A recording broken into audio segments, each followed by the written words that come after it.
Hello friends, नमस्कार। जय Jagannath. Banita home kitchen आपण समस्त को अनेक अनेक स्वागत। आज आम पोटल आलूर रसा बनैबा, से पुणी बिना प्याज रसुण रे, बिना काजू और बिना चार मगज रे। घरे थिबा नॉर्मल सामग्री की नहीं बनैबा भोजी स्टाइल आलू पोटल रसा। एमितिरे तो ओषा व्रत मानक आम समस्त घरे सबकि बिना प्याज रसुण रे बना हुए। आ से दिन से सात्विक खाद्य सतेर आत्मा तृप्ति सह मन पूरा शांति। डेरी नकरी से भोजी स्टाइल आलू पोटल रसा घरे बनैबा। से प्रथम पोटल को आलू को निज पसंद सेप छोट छोट कर काटि नबा। ता सहित किछि टमाटो को मध्य काटि नबा।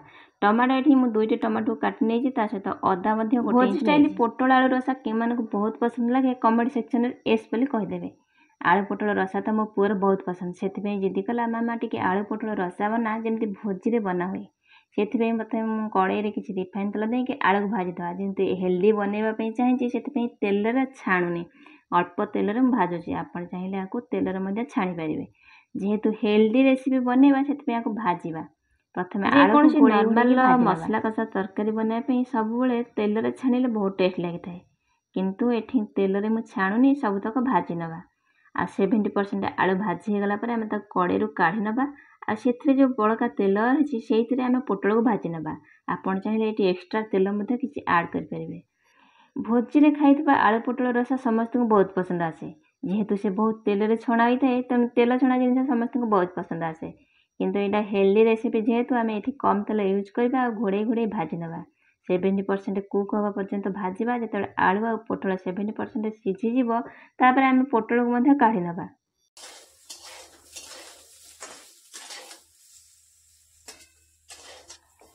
पोटल काढ़ी सारा पर आम कड़ईटा को बढ़िया से सफा कर नवा।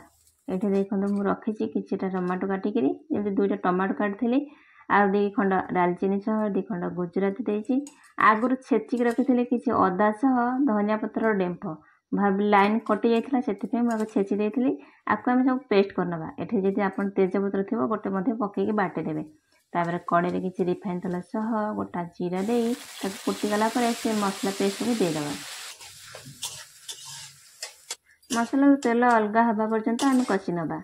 बढ़िया से तेल अलग हो गला आम जीरा गुंड, धनिया गुंड, करी पाउडर, राग लंका गुंड, हलदी गुंड और काश्मीर लंका गुंड अल्प पानी दे मसला तेल अलग हवा पर्यंत पुणी टिके कषि नवा।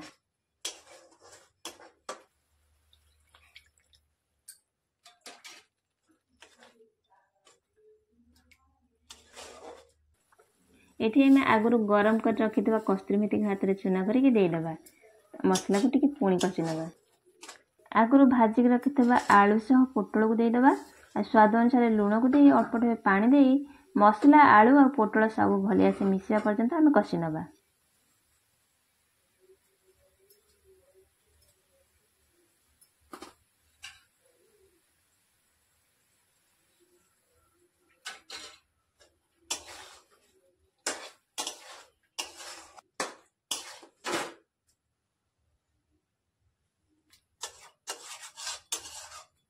कलर देखिए जापर के टेस्टी बनी थो।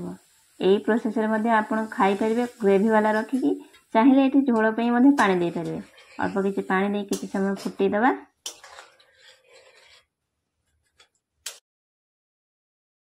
शेष में किसी गरम मसला सह आ किसी धनिया पत्र को दे गोले देला आमर भोजी स्टाइल टेस्टी आलू पोटल रसा घरे पूरा रेडी।